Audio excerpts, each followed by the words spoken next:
There is nothing as powerful as a changed mind. You can change your hair, your clothing, your address, your residence. But if you don't change your mind, the same experience will perpetuate itself over and over again.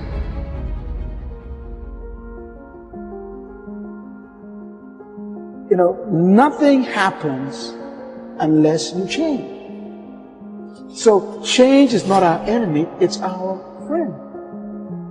There's a season that you may go through a difficult period, but that is to wake up your ability to change. You cannot become what you were born to be unless you are not willing to change into something you are not. This is why change is so important. I like what it says here. Shakespeare says, sweet are the uses of adversity. We never grow in good times. We never advance unless we're under pressure. Change comes to improve and to advance your life, not to destroy you. I think that we often forget this. And we're going to face hardships. We can't avoid pain. We can't avoid trouble.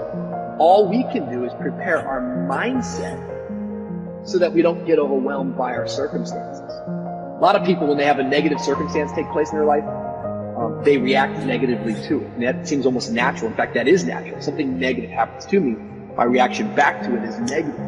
But this is why you have to change your mindset. I've seen people who had the education to go up, they had the gifting to go up, they had the talent to go up, didn't have the right attitude.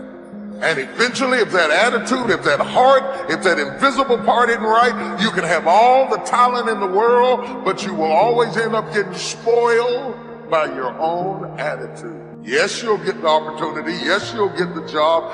Yes, you'll get the deal, but you won't be able to keep it because your attitude will corrupt every opportunity that life offers you. You never saw it coming. Life isn't what happens to you when you're looking. What happens to you when you're looking is called a plan. Life is what happens to you when you're not looking, when your guard is down, when your back is turned. It's going to work on a Friday morning feeling good and having your boss call you in. And you know she has a look on her face and you know that look isn't good. You know the economy isn't so hard and we've got to let you go. And all you can think about are those 3 kids you have at home. You know, life is coming home from work and finding that note on the kitchen table saying, hey, I can't do this anymore. I'm sorry, I love you, but I've got to go. And you're frustrated and you're betrayed and you're furious and you're angry, but all you want to do is hold them again. All you want to do is hear those words whispered in your ear, I love you again. No, that's life. How do you handle that? How do you deal with that, those sort of situations? You see, it's been said 100 times and I'll say it again. You've got to go through it. That's all it is. You've got to go through it. And going through it is not a function of just being courageous. It's not a function of just saying, well, I'm going to close my eyes and see what happens next. It's not that. It's really a function of 3 things. It's a beginning, it's a middle, and an end. And before you go through it, there's a choice. You make a choice to say, well, I'm either going to stay here or I'm going to be over there someday, somehow. It's a choice. So going through it and thinking about these 3 steps, beginning, middle, and end, you know, you can really save yourself a lot of trouble and you can discover something more about yourself. It's called life and it's not personal. Stuff's going to happen. And if you make it to the 40-yard line, if you can make it to age 40, between 40 and 60, it begins to intensify. All kind of things happen. Between 40 and 60, my mother was diagnosed with breast cancer and finally died. Between 40 and 60, I was diagnosed with prostate cancer. Between 40 and 60, I went through a divorce from someone that I loved very much. Between 40 and 60, had a nationally syndicated talk show, highest rated, fastest canceled talk show in the history of television. Between 40 and 60, oh, life put a whooping on me. It ain't personal. It's called life. You know, I was homeless, man. I mean, you know, you're in a position where you're going, I got nowhere to go except up. I might as well keep hustling. I was in comedy. I just wasn't making nothing. All the money I was making, I was sending back home to my wife and kids. That didn't last. She got tired of that real fast. But I couldn't go back to Cleveland because I wouldn't have enough money to drive back down south to perform. One time I drove to the house in Cleveland. I finally got enough money. I drove to the house in Cleveland. Everybody was gone. I didn't see my kids for almost 2 years.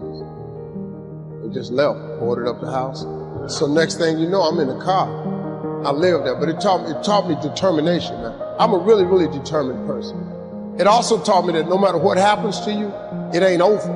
I was determined to be something. As long as God wakes you up, that means he ain't through with you yet. There is nothing as powerful as a changed mind. The only way off of welfare is to change your default settings.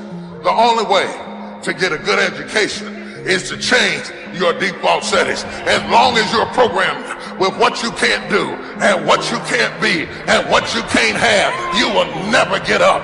But I dare you to go into your phone booth like Clark Kent and spin around and come out Superman and say, wait a minute, I'm better than this. I'm getting ready to change my default setting. I will not let you abuse me. I will not stay. There is nothing as powerful as a changed mind. It's not what happens that determines the major part of your future. It's not what happens. What happens, happens to us all. The key is what you do about it. If you will start that process of change, do something different the next 90 days than you did the last 90 days, like picking up the books to read. Do something different, like the new health disciplines, relationship with your family, whatever it is, doesn't matter how small it is. You'll start doing different things with the same circumstances. Since we cannot change the circumstances, but we can change ourselves. We can change what we do. Anytime you go through something, there's a fight. It's either a spiritual fight, an emotional fight, a physical fight. There's some sort of fight. But the key to the whole thing of this fight is that the form is in the fight. That's the only thing you should take away from here today. The form is in the fight. What does that mean? It means that you don't get to become this interesting, dynamic, creative, courageous woman, amazing man without going through something. Right? That's what the form is. The people who are form and the people who you see them and they stand out to you because you know there's something about them. They figured something out about life. They're attractive to you. They're interesting to you. These people have form because they've gone through something. You know, so don't run away from the fight.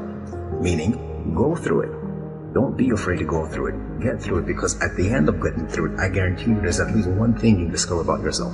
You discover that there's a version of you haven't discovered yet. You don't even know exists yet.